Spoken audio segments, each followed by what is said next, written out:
السلام عليكم ورحمة الله وبركاته. ازيكم احلى اخوات في الدنيا؟ كل سنة وانتم طيبين ومع حبايبكم متهنين ومتجمعين على الخير وفي الخير، اللهم امين.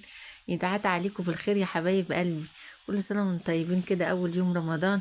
ربنا يا رب يسلمهن ويتسلموا مننا على خير وعافية وجعلنا من عتقائه ويعفو عنا ويغفر لنا. طوبى لمن جاءه رمضان وغفر له، اللهم اجعلنا منهم يا رب.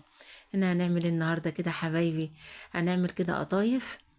معايا 3 كوبايات من الدقيق، ضفت عليهم نص معلقة صغيرة من البيكنج باودر، ونص معلقة صغيرة من كربونات الصوديوم اللي هي البيكربونات. واللهم صل على النبي. معلقة كبيرة كده من السكر، ومعلقة كبيرة من اللبن البودر، بتحلي معاكي قوي الطعم يا حبيبة قلبي. هنا بقى نص معلقة البيكربونات الصوديوم، دوبتها كده في نص كوباية مية.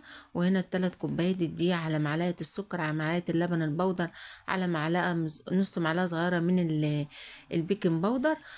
قلبتهم كده على الجاف، وهنزل هنا بإيه ب3 كوبايات من المية.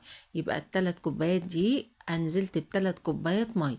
اول ما يدوبوا معايا انزل بقى بالنص كوبايه اللي مدوبه فيها نص معلقه بيكربونات الصوديوم. شفتي المقادير سهله ازاي؟ ولا تقفي وتتزاحمي على القطايف والكنافه ولا الكلام ده خالص. هتعمليها في اقل من 10 دقايق صدقيني. هنسيبها كده 10 دقايق ترتاح على جنب ونسويها عادي. هنا بقى بعد ما دوبتهم في ال3 كوبايات انزل بالنص كوبايه ميه. اللهم صل وسلم وزد وبارك على سيدنا محمد في كل نفس ووقت وحين وفي الملأ الأعلى إلى يوم الدين. ربنا يحقق لكم كل أمانيكم ويعطيكم الخير كله لما يراضيكم، اللهم أمين يا رب. ويهدي أولادنا ويحفظهم وينجحهم ويشفي مرضهم ويعطي سائر من حرم بحق الأيام المفترجة دي يا رب. تدي كل واحد مناله ومطلبه من الحياة، اللهم أمين. شايفين القوم يا حبايبي؟ اللهم بارك. تنصر كل اخواتنا المظلومين في كل مكان يا رب. يجي رمضان كده بالخير والستر والصحة والعافية علينا وعلى أمة محمد وعلى بيوت المسلمين كلها، يتم ستر وعافيته، اللهم آمين. ويعطي سائر من حرم الذرية الصالحة ويشفي مرضانا ومرضى المسلمين ويرحم موتانا وموتى المسلمين، اللهم آمين يا رب العالمين. هنا ريحت العجينة حوالي 10 دقايق كده حبايبي. كل ما بتريحها كل ما بتريحك وما شاء الله بتديكي نتيجة جميلة، اللهم بارك. معاكي بقى هنا طاسة كريب، معاكي طاسة عادية، اي حاجة متوفرة عندك. بس يا حبذا طبعا ما تبقاش ألمونيا، عشان ما تلزقش معاك. بس لو خلاص وما فيش الا ألمونيا هنعمل هنمسحها بمسحة صيد كده بمنديل، ما يبقاش فيها اي اثر للزيت. وسمي كده وصلي على الرسول واشتغلي وان شاء الله هتبقى زي الفل. صدقيني القطايف في البيت حاجة كده اللهم بارك. غير انها توفير ونظافة، ان انت تعملي الحاجة اللي ولادك بيشوفوهم بره بيعملوها كده ولها فرحة بتعمليها في البيت، دي حاجة لوحدها قمة في الفرحة. ربنا يفرح قلوبنا وقلوبهم ويهديهم لنا ويفرح قلبنا بيهم جميعا، أولادنا جميعا وأولاد المسلمين يا حبايبي. ربنا يسعدكم ويراضيكم حبايب قلبي. شايفين يا حبايبي؟ ما بنسيبهاش اما تاخد لون جامد. اول ما اتشمعت كده معاكي يا حبيبتي، والفقاقيع اللي الكاميرا مش موضحاها والله، في فقاقيع اللهم بارك. اول ما الفقاقيع تلاقي لون العجين كده اتغير من اللون الابيض للون اللي السكان شايفين، بقول لكم الوسطانيه لسه لسه بيضه. معنى بيضه يعني لسه عجين. اول ما تتشمع معاكي تشيليه، ما بتسيبيهاش عشان ما تنشفش معاكي. القطايف بسم الله ما شاء الله المقادير مظبوطة 10 على 10. ال3 كوبايات دي حطيت لهم 3 كوبايات ونص، حاجة كده اللهم بارك. شايفين؟ كل مرة بتستخدمي الكبشة كده وانتي بتحطي لازم ناخدها تقليب. ممكن برضو لو عندك علبة مستردة او علبة كاتشب كده فاضية وغسلها كويس واعملي بيها. بس انا حاولت اعمل بكل المتوفر في البيت. كبشة كده صغيرة حبايب قلبي، وطبعا الحجم يرجع ايديكي، يعني سبحان الله مرة تيجي صغيرة مرة تيجي كبيرة، بس حاولي توسطني العيار. شايفة حبيبة قلبي؟ اقل من كبشة بتطلع معانا اللهم بارك. لعند اخر واحد، من اول واحدة لاخر واحدة، ما شاء الله والله بكل مصداقية حبايبي قدامك اهو. حاجة كده اللهم بارك. اقف ساكتة وهي بتستوي، لا جبت الحشوة معايا زبيب وجوز هند وسوداني، عندك الخير كله يا رب. اي حشوة عندك مكسرات، ربنا يملى بيتكم خير يا حبايبي. جودي بتقول لكم لو وصلتوا لغاية هنا ما تنسوش ماما باللايك والاشتراك والسبسكرايب.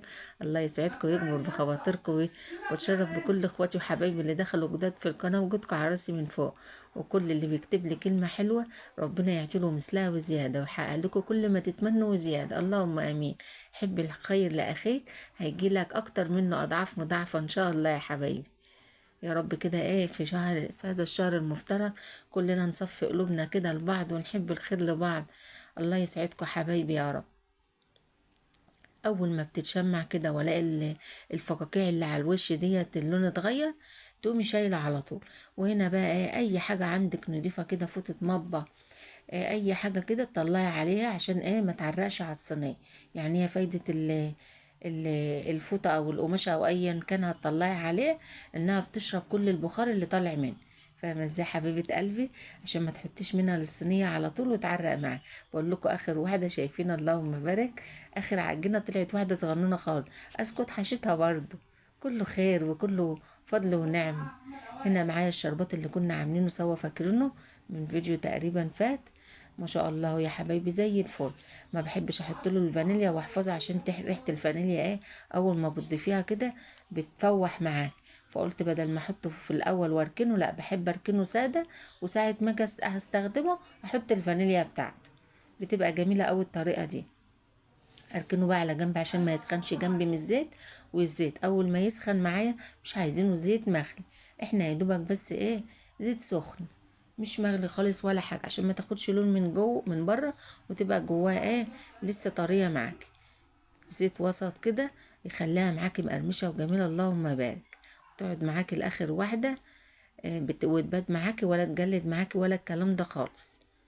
واحلى حاجه فيها انها سريعه، يعني البيكنج باودر والبيكربونات الصوديوم ما بنخمرش ولا اي حاجه.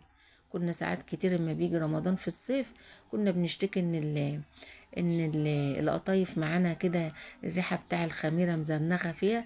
لا دي من غير خميره خالص اهو، شايفين؟ وسريعه، دي القطايف السريعه المنجزه. حاجة اللهم بارك. شايفين اللون؟ اللهم بارك كرمان. اللبن البودر برضو والمعلقة السكر بيساعد كده ان هو اللون يبقى دهبي معاكي وجميل. حاولت اطلعها كده على مقصوصة كده تصفي كل الزيت اللي فيها، وقمت جاية حطيتها على الشربات التقيل. اهم حاجة شربات تقيل. عايزة القطايف تبقى معاكي مرمشة وجميل وما تبات ما تتردش، تبقى الشربات تقيل. خلصت كل الكمية اللهم بارك، ورصيت الطبق اهو انا واقفة بحاول بقى اطلع من الشربات على مصفى. طب ليه المصفى؟ عشان كمية الشربات الزيادة كلها تنزل معانا في قلب المصفى. خلصت اهو يا حبايبي. اول ما خلصت الحاجه اللي استخدمتها كلها لازم كده احطها في الحوض واسيب عليها الميه عشان الدقيق يبوش، اي شربات اي حاجه انت كده تغسليها تبقى بسم الله ما شاء الله معاك. شايفين الجمال يا حبايبي؟ اللهم اننا صايمين، اللهم تقبل صيامنا وقيامنا، وارزقنا يا رب نصوم قياما واحتسابا كده عندك انت يا رب، اللهم امين. شايفين الجمال يا حبايبي؟ القضايف بتضحك، اللهم بارك. انا لسه ما دقتهاش، بس ما شاء الله الريحة كده والشكل بيتكلم عن نفسه.